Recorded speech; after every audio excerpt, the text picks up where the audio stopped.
let's talk a little bit. Let's double click more on this idea of spiritual beings, right? There's this. Are you familiar with the Yep. concept of theurgia? Yep. And so there's this concept of theurgia and Giotia, I think it is, right? So Giotia is like the manifestation of the Titans, right? And then theurgia is the manifestation of the gods, the Apollonian gods, right? And is there a relationship? What is the relationship between the Olympic battles, Titanomachia, versus the spiritual warfare from an Orthodox perspective of angels and demons warring in the heavens? Do you think they're parallel? Well, I think for sure there's a parallel. I don't know if it maps on perfectly. There is definitely in every single culture, there is not, I mean, maybe in every single one, but let's say in many cultures, there's usually a war in heaven at some point, and it's represented differently.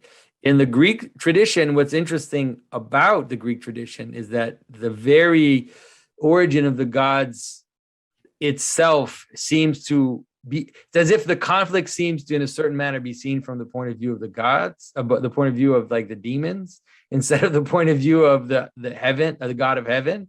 And so so Zeus, Jupiter, Saturn himself castrates his father, the god of heaven, that leads to the monsters and to the giants, to the first giants.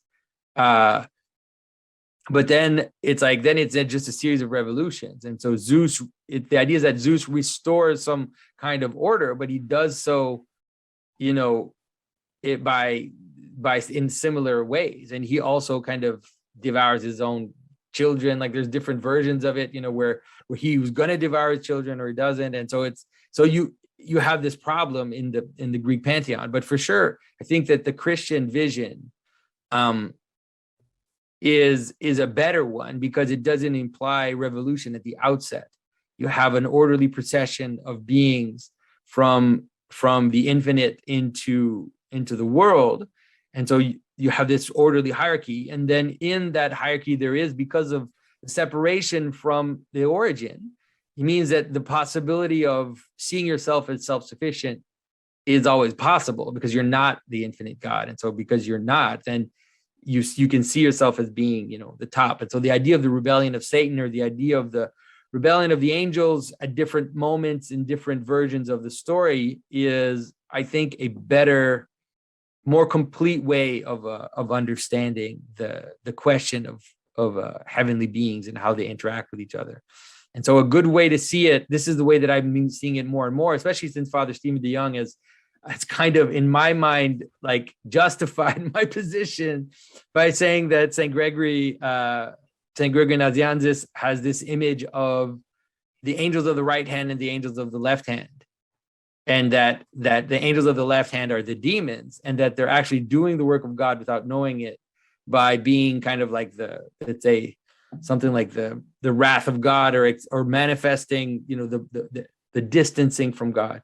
So that's the way that I see the world. And I see the world, I would say that just like you have an angel and a demon on each shoulder, St. Gregory of Nyssa talks about that. He says that each person at birth is assigned an angel and a demon.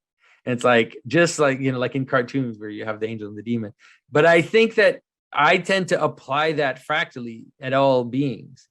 It is that all beings are pulled between two poles of principality, one to, let's say, their participation in God and into higher levels of being, and one which is pulling them down towards a self-sufficiency which ends in fragmentation and conflict and destruction. So that's the way that I see let's say the conflict of, and so you could see it on your shoulder with the angel and the demon fighting. You could see it at the level of a city, let's say, with the different aspects of the city fighting in order to bring the city towards more good or bring it towards or the worst. Then you can see cosmically as two armies of angels and demons basically at war with each other about the nature of where the cosmos is heading, you could say.